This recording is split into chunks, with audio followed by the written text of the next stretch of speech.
Gawa 2:44 hanggang 47.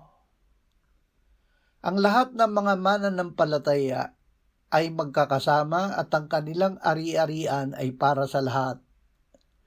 Ipinagbili nila ang kanilang mga ari-arian at mga kayamanan at ipinamahagi sa lahat ayon sa pangangailangan ng bawat isa.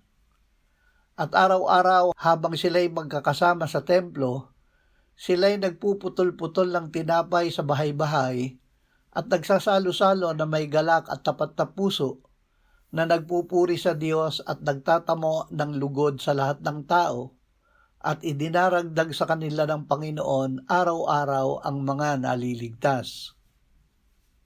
Ang kawa ng pastol na muling nabuhay. Ang mga sumampalataya ay isang kawa na pinatnubayan ng kanilang mabuting pastol na muling nabuhay.